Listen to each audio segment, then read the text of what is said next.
Hi, everyone. Thanks for coming here today and join us with this webinar for the Global Summit. We are here with Dr. Alexander Tzovairis.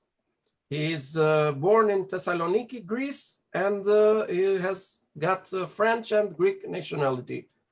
Hi, Doc. How are you? Hello. How are you? Before we start, some advertisement for our mission.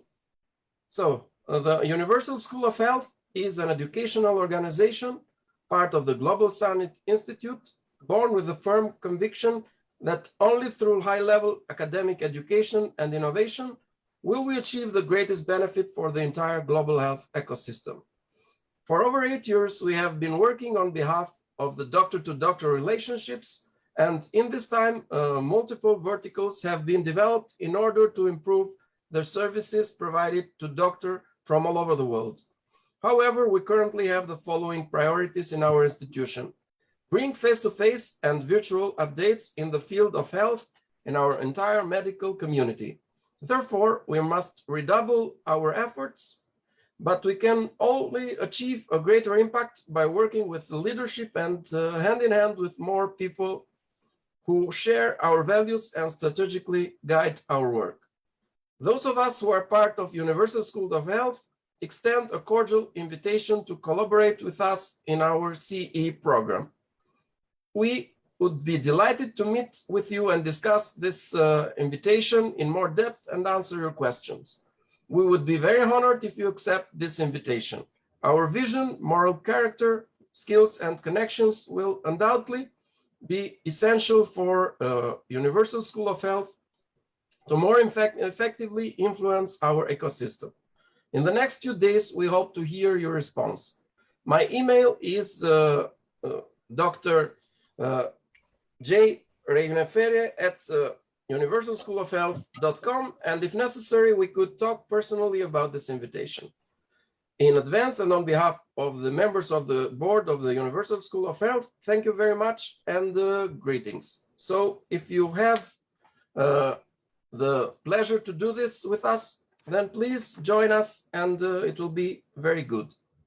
Also, I wanted to share with you a small video presenting one of our next commitments. It will be in June. And let me share the screen with you for this presentation.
After this presentation, I'd like to go on with a little bit of curriculum for Dr. Tzovairis, and then I put him on, and then we can speak a little bit. So, Dr. Alexander Tzovairis practices periodontology and implantology exclusively since 2002 in Greece, Luxembourg, and Belgium, where he currently lives. He's got a DDS degree in the dental school of the Aristotle University of Thessaloniki, and his master degree in periodontics at the Catholic University of Louvain, Brussels. Since then, he attended several master courses to enhance his specialization on the field of minimal invasive periodontics and implantology. He is currently an active contributor in case reports published in various media platforms. His area of interest also involves lasers in periodontal treatment, minimal invasive protocols in implantology, piezosurgery, and the use of autologous dentin and PRF growth factors as biomaterial for bone regeneration. He is key opinion leader and international speakers for Innovato Holdings and Devemed Instruments, co-author to the cervical socket plug technique, and he is investigating new approaches in soft tissue management for optimizing treatment in single and partial odontulous sites, which he is going to talk to us in a couple of minutes. So, hi, my friend. Hello. We were talking a little. Have a nice evening from Brussels, Belgium. Hi, it's like the same time hours here, but you know, it's morning somewhere, it's the middle of the night somewhere else. So we are here from all over the world. So of course. Tell me about your week. You were starting to say something before that your week was, you know, a little intense. Yes, well, difficult week, difficult schedule.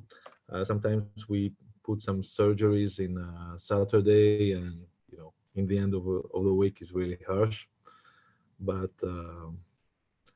today is a day of relaxing and sharing.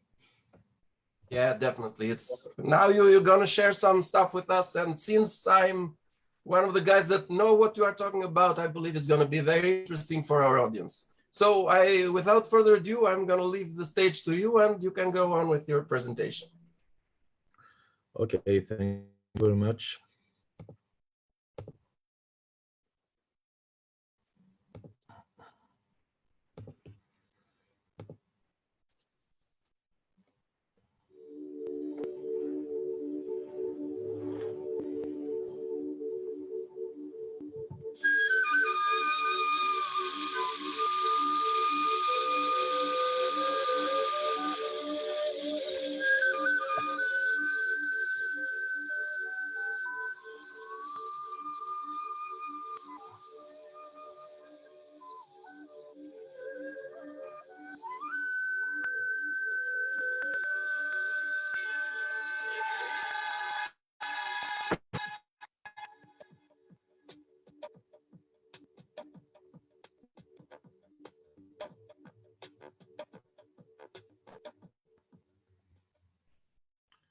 Good evening, my friends. I'm glad being sharing with you from Brussels here regarding, as the title was given, some advances in optimized implant treatment. Today, my presentation has two chapters. The first one, we are going to speak about the PO panel. And on the chapter number 2, shaping the process, I'm going to share with you some techniques that I use in this panel in order to optimize the implant treatment.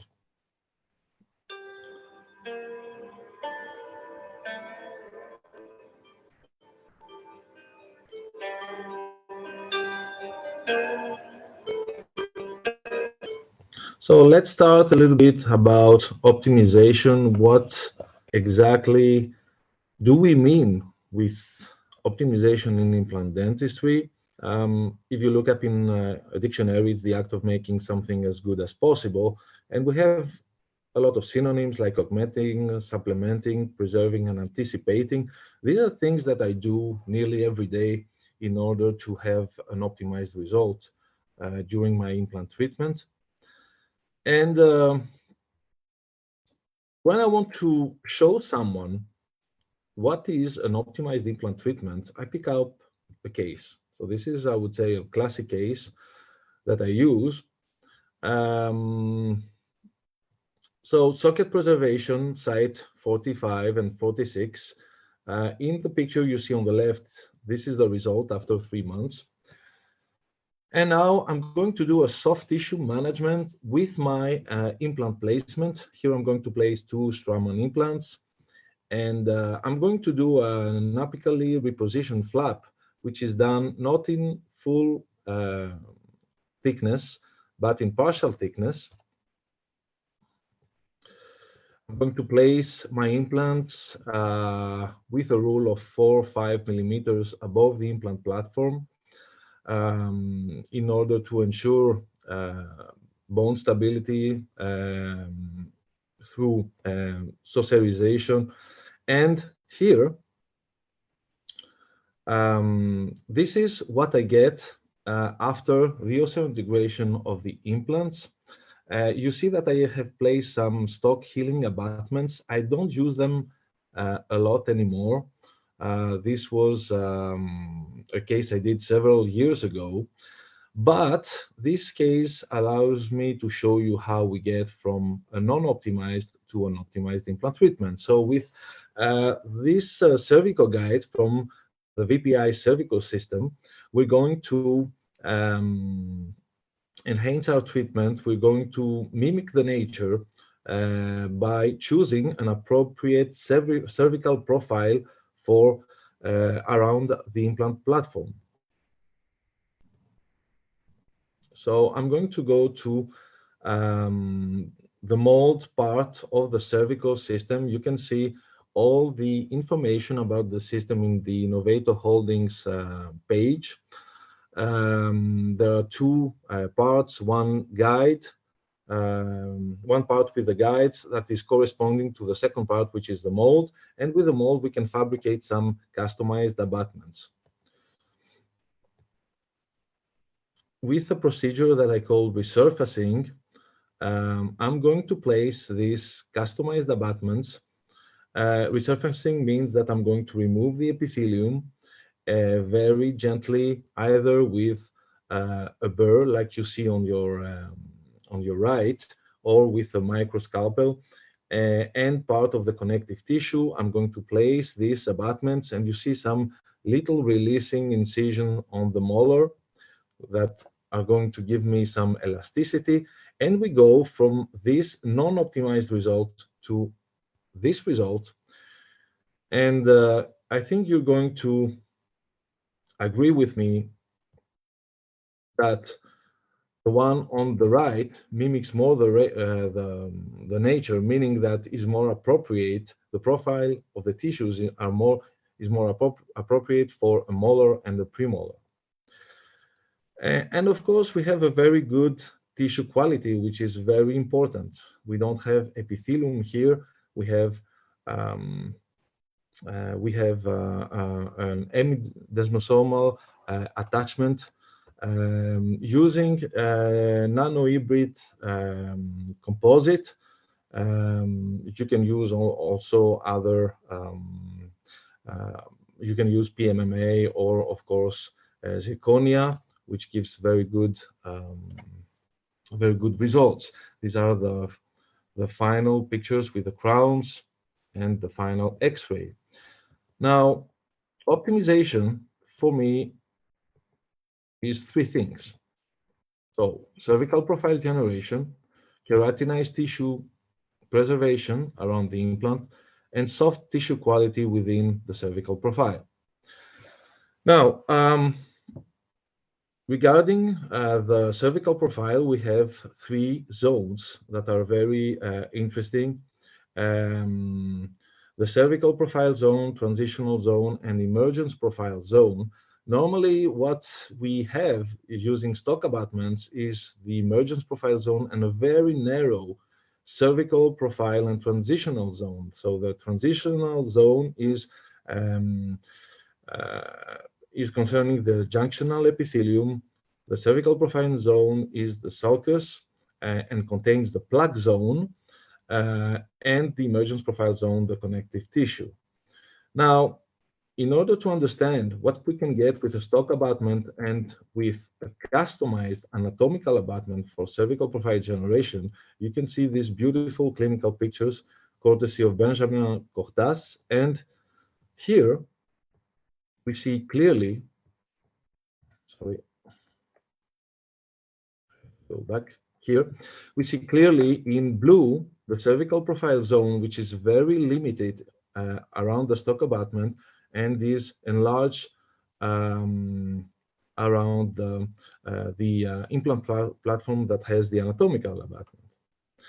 Now, when we use anatomical abutments and we have a cervical profile zone, we're going to push this plug zone away from the implant platform. But there is a second thing that we can do also, is that we mimic the nature, which means that if, for example, you're going to remove this second premolar here and place a stock abutment, you're going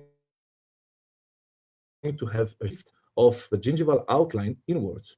Now, this means that the plug zone is less accessible to the patient while brushing.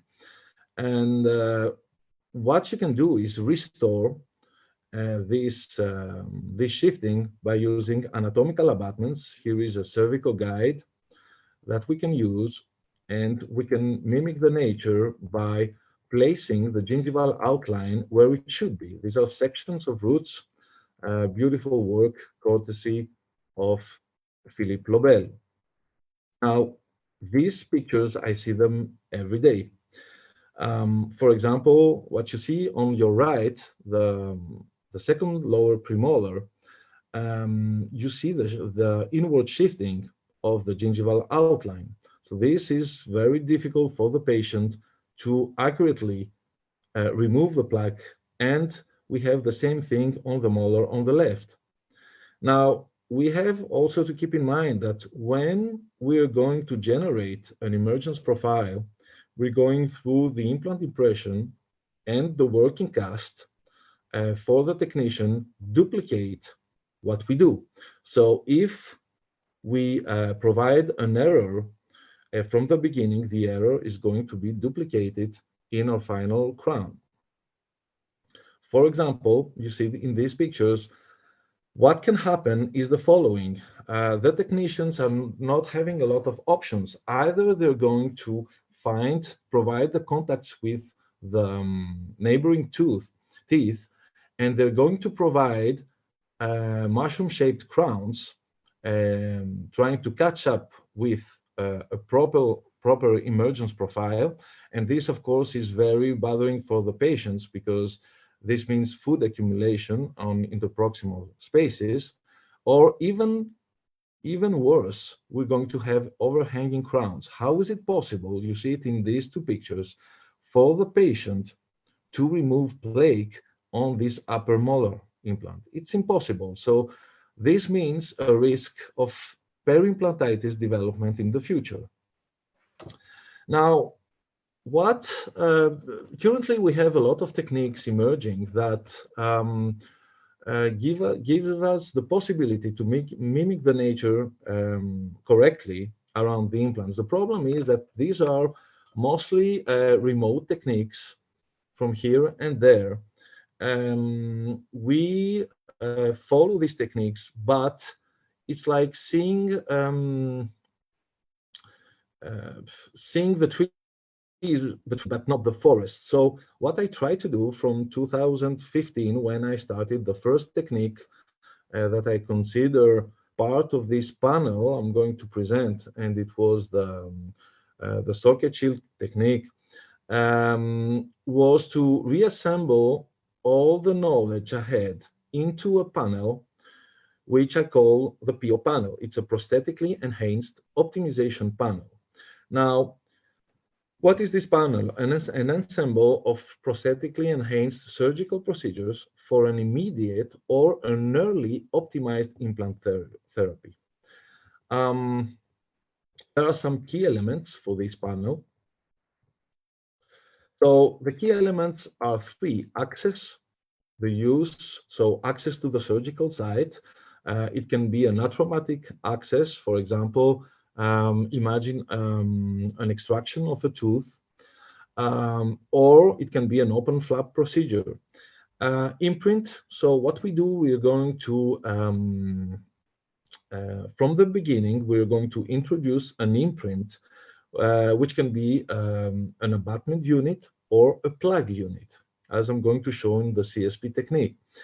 And the medium. Now, what is the medium? The medium provides support for the tissues, the soft tissues. And of course, it can be either soft tissue, so imagine a connective tissue graft or a substitute, a connective tissue substitute, and bone substitutes. Now, in this panel, we have workflows, we have processes and techniques. Now, workflows, what are the workflows? Workflows define the current state. What do we face in front of us when we have a case? These three pictures that you see refer to the three workflows of the panel: keep, maintain, and restore workflow. So you might think that these three pictures refer to immediate implant placement, late implant placement with socket preservation, and then edentulous site. But the truth here is that everything related to this panel and the workflows mostly are referred to the goal, the final goal. So these workflows have to do with the cervical profile presence.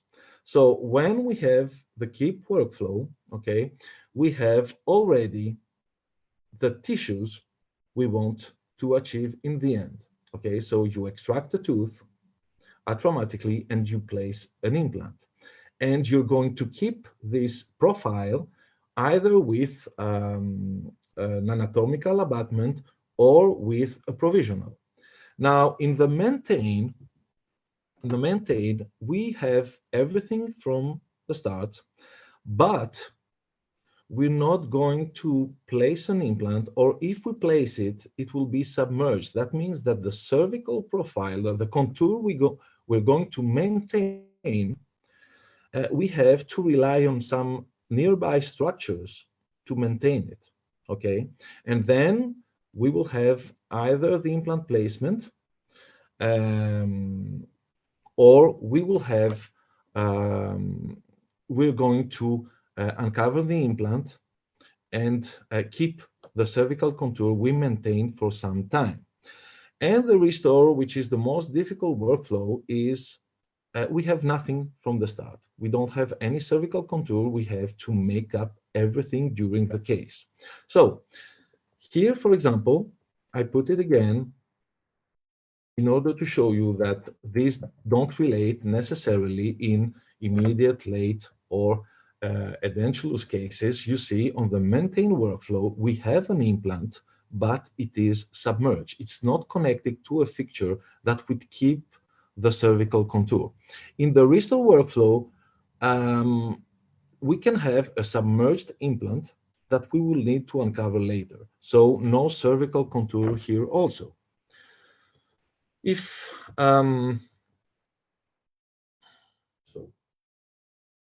I would like to give you some pictures of what these workflows mean, here, for example, is on the keep workflow here, we have a socket shield technique with an immediate implant placement The cervical, you see that the cervical contour was just kept within the osseointegration period.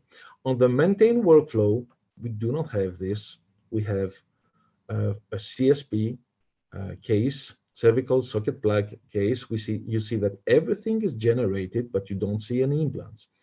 And on the restore, what you see here is the final outcome in an edentulous case. All right, so we provided the imprint from the start in order to generate this cervical contour around the implant. Now, these workflows, from the moment we define the case, then we have to proceed, and we proceed through two processes, the OZO and the CITEO process. OZO means one-step optimization. So you see, for example, on your left, we have on the socket shield case, everything was done one time. On the CSP technique you see in the middle, here we have two phases because you don't see any implant. So now we have a second phase where we have to place our implants. This is a dephasic system. So we're talking about an early optimization. And in the last case, which is a poncho lamina case, everything was done also with one-step procedure. So socket shield, CSP, and poncho lamina. Immediate optimization for the socket shield, early optimization, and immediate optimization also for the restore workflow you see on your right. Now, about the processes, I'm going to use some references so it's easier to understand. We have a start point, an end point, and a window of opportunity. I'm going to explain what a window of opportunity is. So for the one-step procedures, one-step optimization process, what we do is that we're going to introduce the key elements of the PO panel, so imprint, medium, and the axis from the start point in order to have a cervical profile generation and keratinized tissue preservation. And we're going to place our implant. Now, this process will end with the osseointegration and the maturation of all biomaterials. This shows us that everything is ended and we can proceed with the prosthetic treatment. Now, regarding the CITEO process, what is completely different than what we normally do? What we normally do is that we're going to place our implants, right? Maybe do put also the medium, for example, bone, membranes, and everything. And then we're going to wait until the end, so we generate the cervical profile. Now, here, everything is done in the opposite way. So what we're going to do is we're going to generate the cervical profile and keep the keratinized tissue from the beginning. We're going to introduce the imprint from the beginning for this. It can be a plug, a customized abutment. Then we're going to wait for the maturation of the biomaterial and place our implants in through the window of opportunity. Window of opportunity is a moment during our treatment where we can go on with the treatment when a natural, I would say, process has already ended. So, for example, here, the biomaterial is already mature and we can place our implant to go further. And this process, of course, will end when the osseointegration is finished and we have a complete maturation of all biomaterials. So in the CITEO, we do the optimized treatment from the beginning. Now, in order to give you one more hint for the CITEO, these are some very nice pictures of one of the best implantologists for me in Greece, Athens, Yannis Tigris. He calls this process PIRM, prosthetically implant reentry management.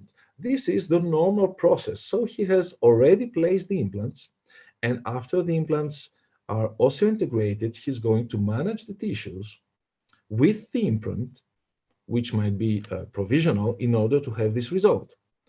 Now, this is not CTO. CTO is this. Here we introduced everything from day number one. Mind that there are no implants here, nothing. Okay, so we're starting to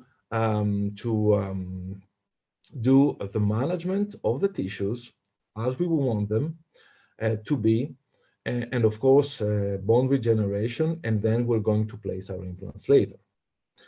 Now, regarding these two processes, in order to understand the failure management, there is a risk management which is different in the one-step optimization and in the early optimization of CTO. In the OZO process, what the risk is to lose the implant. If you lose the implant, you go from the keep workflow back to the maintain workflow. We're going to see this later. But in the CTO process, which is a maintain workflow, if you lose the imprint, then you lose everything. You lose the cervical profile and you go to the more difficult restore workflow. So I would say, regarding the optimization, I would prefer to lose the implant in the OZO, even this seems strange, and go to a minimal invasive maintain workflow. So I will have to wait 3 to 4 more months, but nothing is apart the implant is really lost. But in the CTO, I have to start all over again.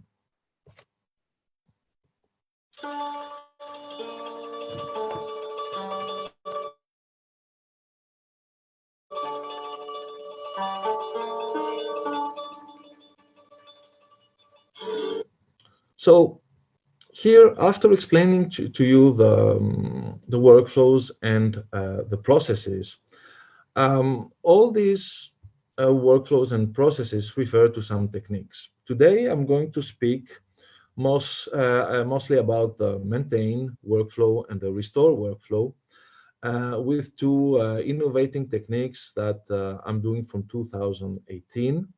The first one has to do with the maintain workflow, and is the CSP technique, the cervical socket plug technique, from Valavanis and collaborators. I learned this technique from Ioannis Vergoulis, and it really changed not only the way I work, but my mindset, and it helped me to introduce this panel. Now, the CSP technique, the cervical socket plug technique, I use it mostly for socket preservation, but I can use it also above implants that don't have a good primary stability, as I told you in the maintain workflow. And the theoretical background behind this technique is the cervical contour concept regarding the soft tissue optimization, and the Mamoto concept regarding the hard tissue optimization. So if I was to apply the cervical contouring concept in this technique, I would say that it concerns a non-surgical and prosthetically enhanced manipulation of the soft tissue surrounding the cervical aspect of the tooth to be extracted into a more favorable, mimicking the nature contour for the future implant crown. And how do we do this? We're doing this by introducing plugs instead of customized abutments that we would use in the keep workflow. So I'm going to show you one case. This is the case that was published, by the way. It was a rather difficult case where I had to extract a premolar and a molar. These are the initial images, clinical images. I'm going I use some steps. We use some steps in for this technique. First, I'm doing a decoronation of the teeth to be extracted. And then Using the cervical system, I'm going to use to select the cervical tabs. So these are circular tabs in order to see first the distance between the teeth to be extracted and the neighboring structures. And then can refer to the customized the tabs that are going to give me the future anatomical abutment contour, one for a premolar and one for a molar here. And then I'm going to duplicate this on the mold system. But in order to do this, I'm going to place some Teflon tape on the holes where we usually put the provisional cylinders in order to make anatomical abutments, and with nanohybrid composite, I'm going to generate these two plugs. Atraumatic extraction, you see here that I lost a little bit the integrity of the papilla in between, but this wasn't really a problem for the future steps and the outcome. See here, there was some bone loss. We used an antibiotic solution in order to disinfect, and of course, we removed any decranulation tissue. This is the graft placement and the condensation of the graft, and then I'm going to use these plugs that I'm going to anchor on the neighboring structure with Everstick glass fibers. So when I have, for example, teeth that have fillings, neighboring teeth with fillings class 2 or class 6, I can remove part of these fillings and have a very steady anchorage for my plugs. You see here that I placed also a suture that proved to be not really important, because I was a little bit concerned about the papilla. I always do some recalls at 1, 2, 3 months. And this is the 3-month result before removing the plugs. And here is the outcome. So this is what you expect from a maintained workflow. Where are the implants? Where there are no implants, but everything is already here. We have preserved the keratinized tissue. We have a very nice tissue thickness. And also we have the cervical contour, which makes, of course, the placement of the implant very minimal invasive. And you see also here in the CBCT that you have through the, I didn't talk about this, through the Mamoto concept, which says that if you don't, if you provide some pressure on a tissue, you're going to have oxidative stress and resorption. Here, we didn't put any pressure on the tissues. There were no sutures at all. And you see that there are some bone peaks exceeding the plugs. This is what happens when you don't put the bone under pressure. And of course, when I'm going to place the implant, I'm going to just remove the soft tissue within the contour, place the implants, and I'm going to replace the plugs with anatomical abutments. It's a simple and very non-invasive implant treatment. Post-op X-ray. I'm going to show you here. This was made by George Paps, who is along with Ioannis Vergoulis, the fathers of the VPI cervical system. This is a plug system not made from composite, but from PMMA. So there are a lot of ways that you can use this technique. For example, we use this in this patient for a lower molar. This is after placing this plug. Look how minimal invasive is the extraction process. And this is after removing the plug. Everything is here. Okay, I'm placing my implant. Beautiful tissues. This is the day of the implant placement. And this is after 3 years. I received this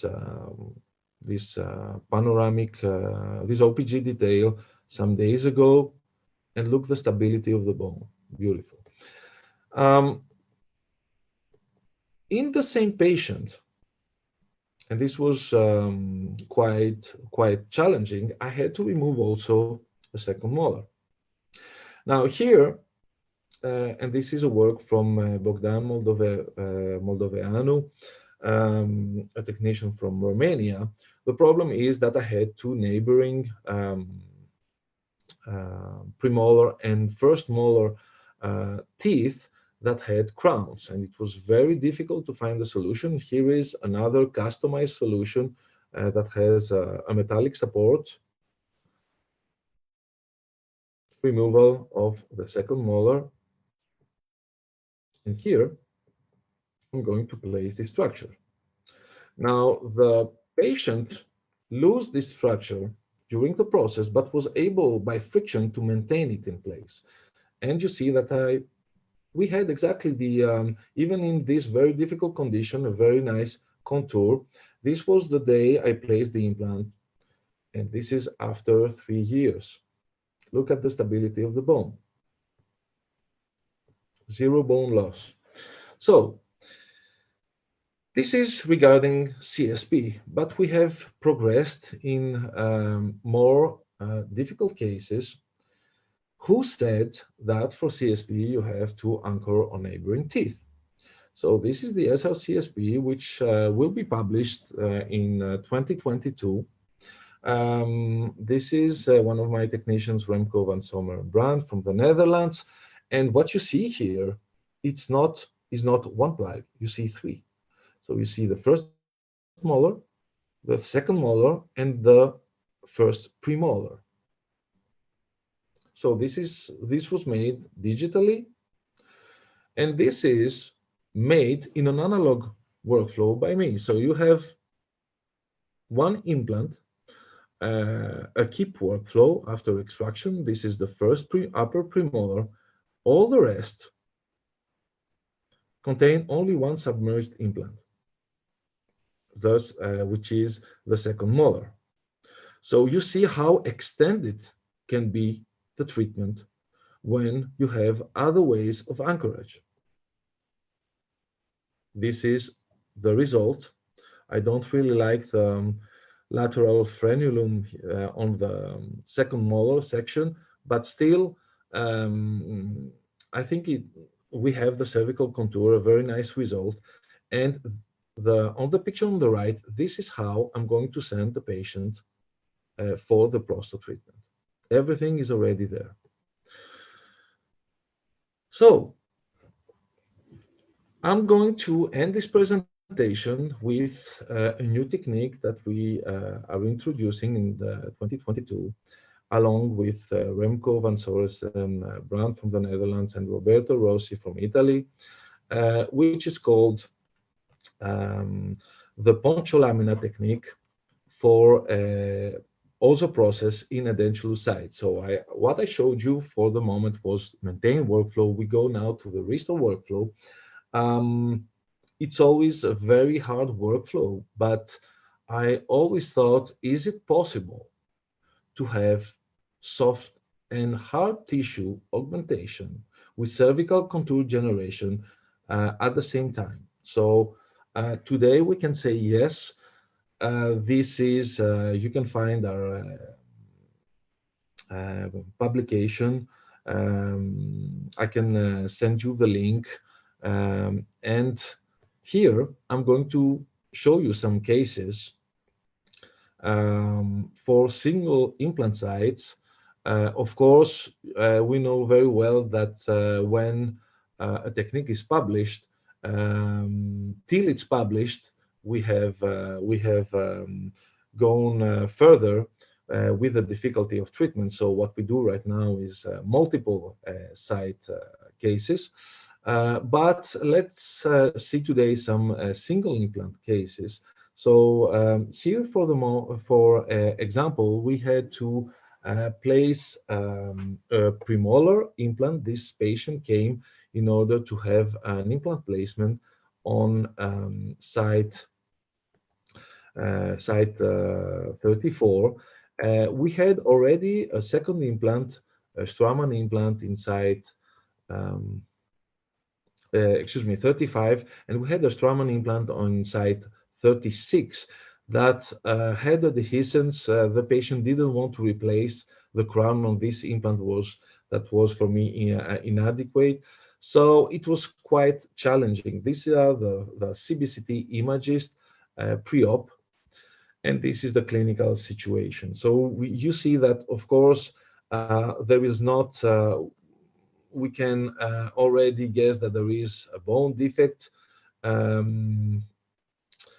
It's evident that we have also bone loss on the 36 site, but without any pockets. It's a septic bone loss. And here, what we're going to do is the following. We introduced this technique with a digital and an analog workflow. So here we use the digital workflow. So this was done by Remco.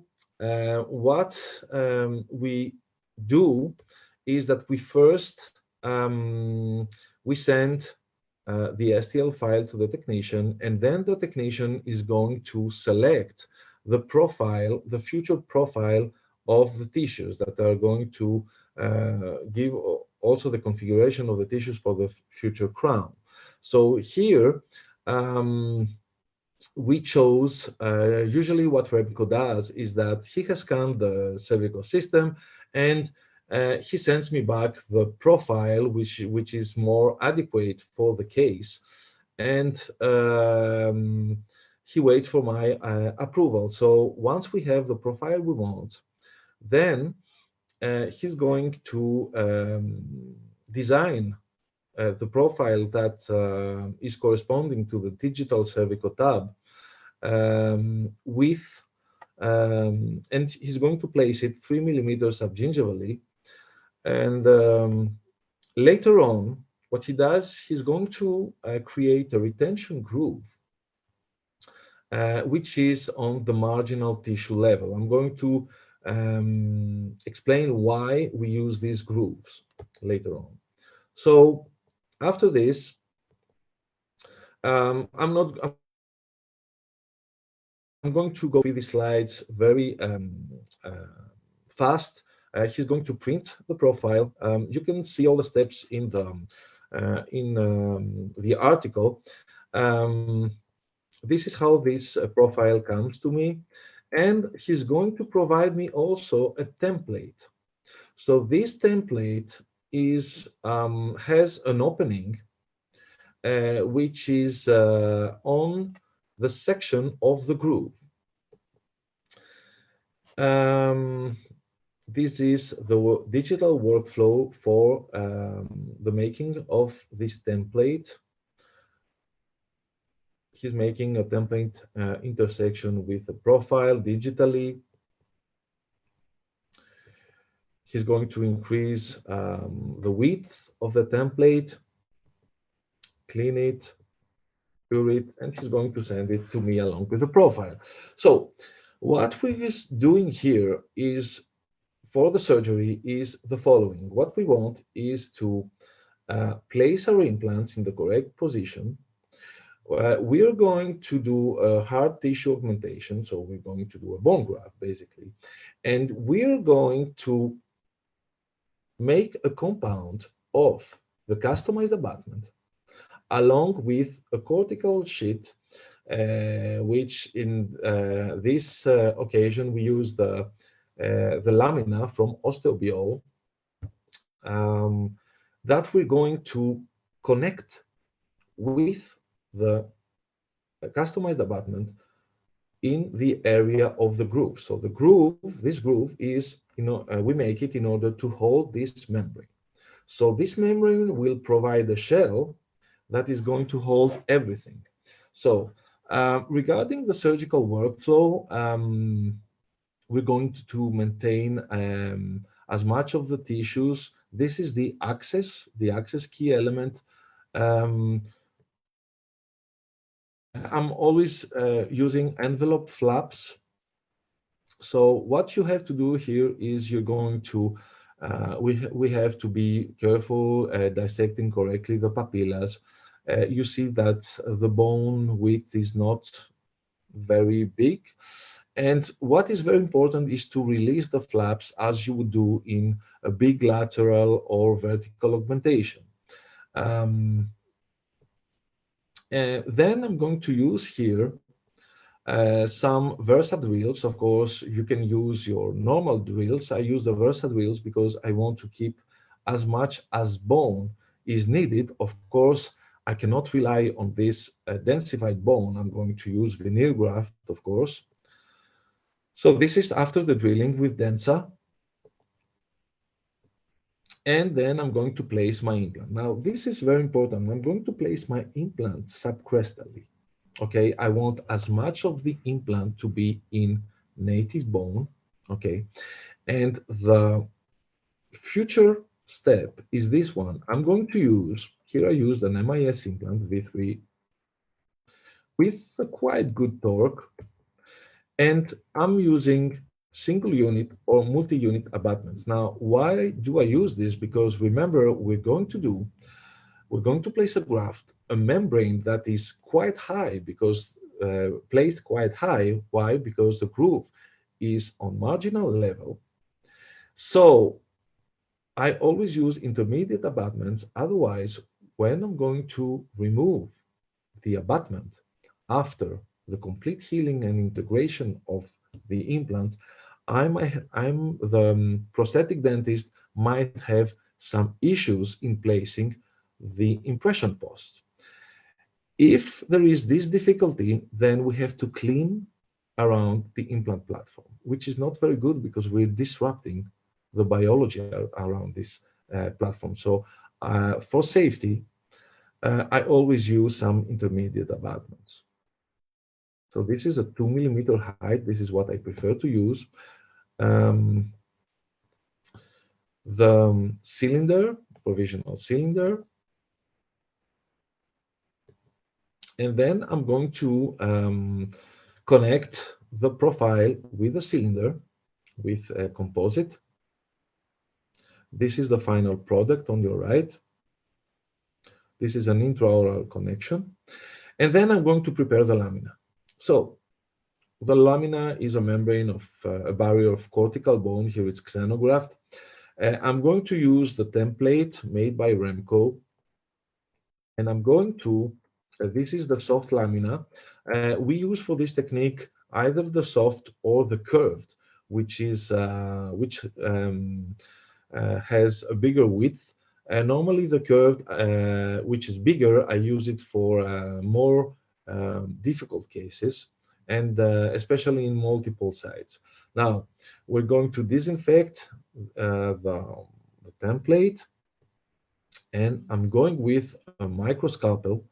Very carefully, I'm going to do the opening on the membrane and give the final desired shape in order to fit it into the site. This is after placing the anatomical abutment, and this is exactly the most crucial stage that defines the technique. We want the abutment to be firmly connected with the lamina membrane. So what we do usually is, after doing this, I'm going to bend these flaps of the membrane to be sure that it's still connected, okay, and that I will not have a disengagement of the membrane during the surgery. Now, Then I'm going to do the bone grafting, or you can do the bone grafting before. My advice is to use bone graft in sticky mode format. It's a lot more easy to set. This is sticky bone with SPRF. You can use also TCL. You can use hyaluronic acid. This helps in order to place the implant, to place the bone graft and let it set before the placement of the membrane. And you see here, this is what I told you, that the bone graft, you have an overgrafting, because here the bone graft reaches the the platform of, not of the implant, but the connect abutment, the MIS connect intermediate abutment. And after this, I'm going to my assistant is going to help me release the two flaps. I'm going to position very carefully the membrane, and you see how well the membrane embraces the bone graft and provides a shell, not only for which this shell is going to be useful not only for the hard but for the soft tissue optimization later. So you see occlusal, lingual, and buccal aspects of the membrane. And then that's why we have to release a lot, because it's a big volume. And then I'm going to suture. Normally, I use 2 to 3 different layers of suture. So my first layer is always the horizontal mattress. Normally, I put these mattress sutures 1 to 2 millimeters below the mucogingival line, and not, I don't use a deep apical mattress suture. Why? Because here I'm not going for a primary closure. Okay, I'm just going to, I want to stabilize further the membrane, but mostly I have my soft tissue shifted coronally in order to fit, to embrace the tooth structures and the abutment correctly. Um, I use normally 4-0 glycolon for this. And then I'm going to use normally vertical mattress sutures in order to close the papillas and the tissues, the soft tissues on the interproximal areas around the abutment. And the third layer, I'm going to do an apical reposition of the mucosa. Why? Because there is a muscle pull and I want to reduce it. Sometimes I don't put this third layer of sutures, I just do an incision in order to release the muscle pull as much as possible. These are the three zones of sutures: superficial, middle, and deep zone. X-ray image. This is after nearly 1 year. And you see that you have bone around the implant, because on the left picture you see the implant, the connect abutment, and the customized abutment. And what is interesting is to see that on the Straumann implant, you also, we couldn't change a lot about the soft tissue configuration, but you see that you have a better aspect on the surrounding bone. So there is bone grafted that remained in the initial dehiscence. So this is the final pictures after 4 months, and this is after removing the abutment. What you see is not the implant, but the connect single unit abutment. So we have a cervical profile generation along with keratinized tissue preservation. So regarding also the height of the soft tissues, here we have, along with the connect abutment, we have 2 millimeters plus 3 millimeters on the buccal side, 5 millimeters of supracrestal complex height, and 6 millimeters height on the lingual side, which is a lot. Normally, with 4, maximum to 5, we're okay. Now, As I told you some briefly discussion, before I go to the final case, the implant should be placed submerged in order to favor as native bone preservation. I use mostly denser burrs, but you can use also the regular burrs. If you have adhesins, it's not a problem. You're going to cover it anyway. Um, of course, the veneer graft is always needed.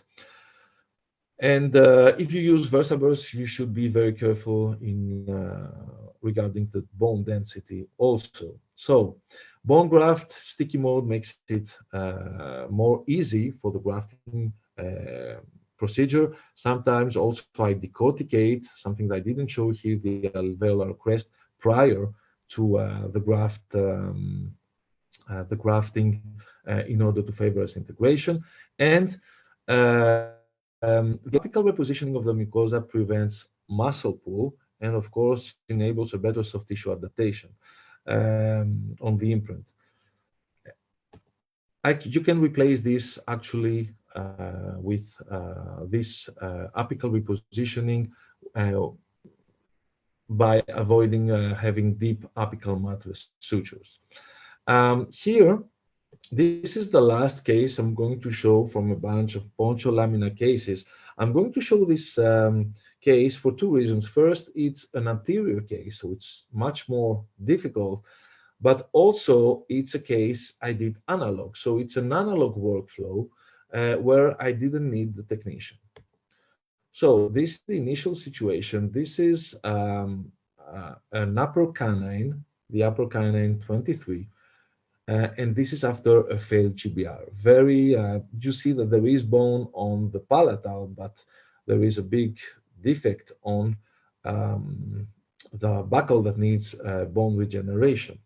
Now, a lot of people will go two-stage here, but regarding the configuration I have on the initial CBCT, which enables me to have the palatal aspect of bone as a reference and place having bone on the apical third of the implant for good stability, for example, using denser burrs and do a veneer graft. Why not? This is a case that could be favorable for the poncho lamina. So this is the initial clinical situation. You see that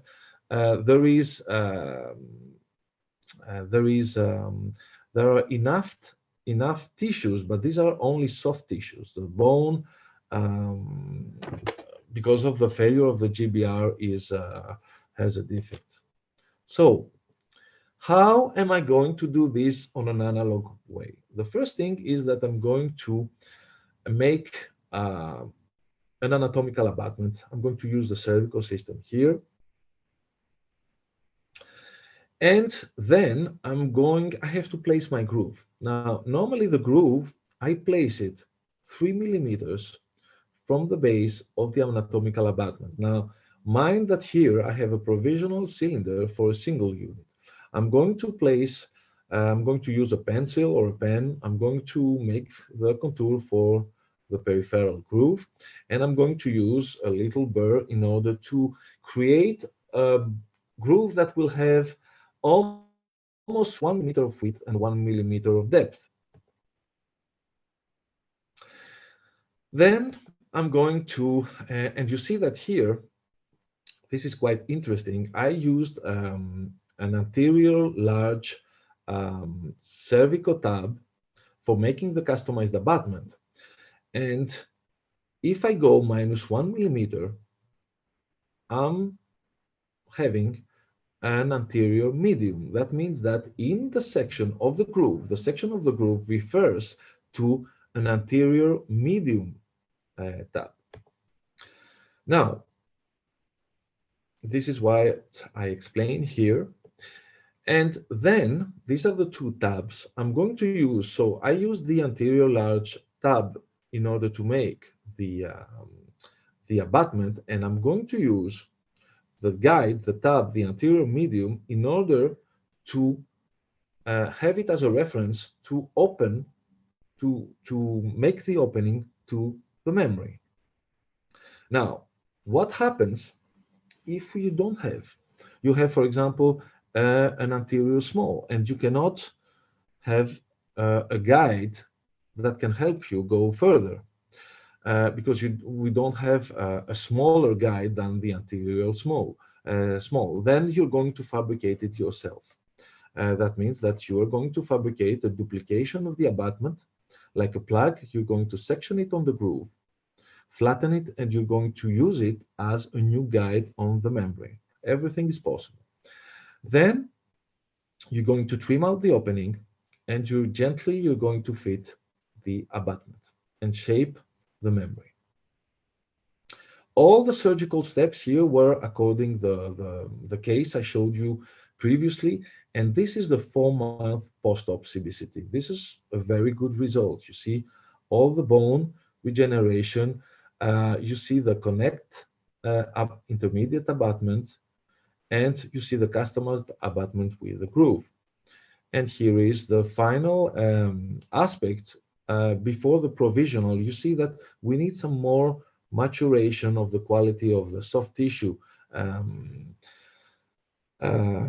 on the inner surface of the cervical contour, but don't forget that here we have a popcorn effect sometimes because of the xenograft, but you see that the contour is very nice. That's why I took also this picture.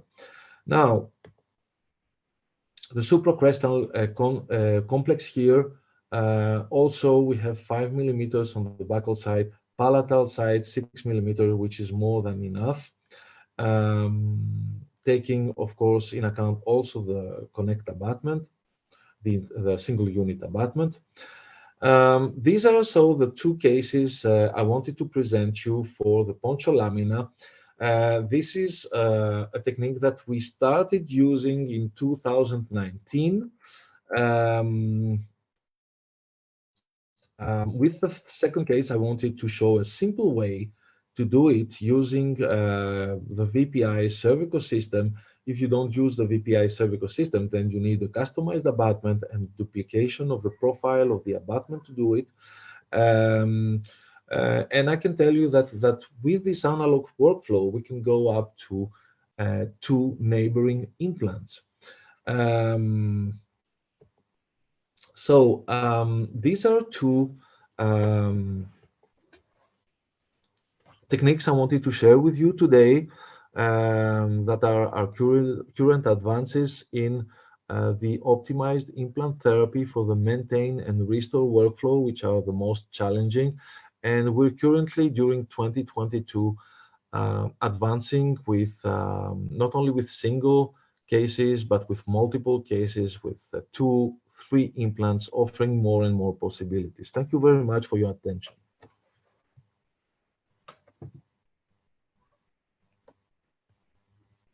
Oh,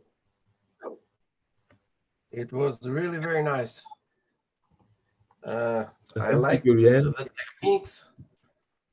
Everything was, good, and it's what we should strive to do, place implant and try to make it as nice as possible prosthetically, and we try to have as nice as possible soft tissues to cover it. And with this techniques, yes, we can solve it in little time. It's what we are striving to do. I want to say 2 things here. These techniques are, of course, challenging. Regarding the surgical workflow for the poncho lamina, the surgical workflow is the current workflow we use. Nothing changes. What proposes this technique is this compound between the barrier and the customized abutment. Regarding now the CSP is a very nice technique, sometimes difficult because the maintain workflow is difficult. We're currently using several systems, and you can, during a case with a PO panel, of course, you can have several sites which refer to different workflows. So you can play with these different processes and techniques and combine them. This is what we're actually doing. What is different is the mindset. This is the difficult thing to change. But remember that, especially with the digital dentistry, we're moving towards modern implantology that is more direct, where the prosthetically enhanced treatment of the surgeon is more than ever connected with the work of the technician. This is, I think, the future, and these are some techniques that can help us offering optimized treatment from the beginning. I agree, my friend. It's what we should all aim, and of course, you can do it digitally, you can do it analog. However, the work is much easier if you pre-program the hard and soft tissues immediately. Then if you start doing it, per time, you save time and you save, for the patient too. The patient is also happier to have less involvement, so to say, possible with us. Less surgeries and less minimal invasive. And of course, yes, the digital workflow is always easier, but I always show also the analog workflow that gives you more freedom also. Yes, yes. So it was really very nice to have you here. Perhaps you can see also some questions that you can perhaps answer them in the Global Summit page. And I thank you everyone for this very nice presentation, this very nice webinar, and I hope you can follow the next one, which is in a couple of minutes now. And till the next time, bye. Thank you very much.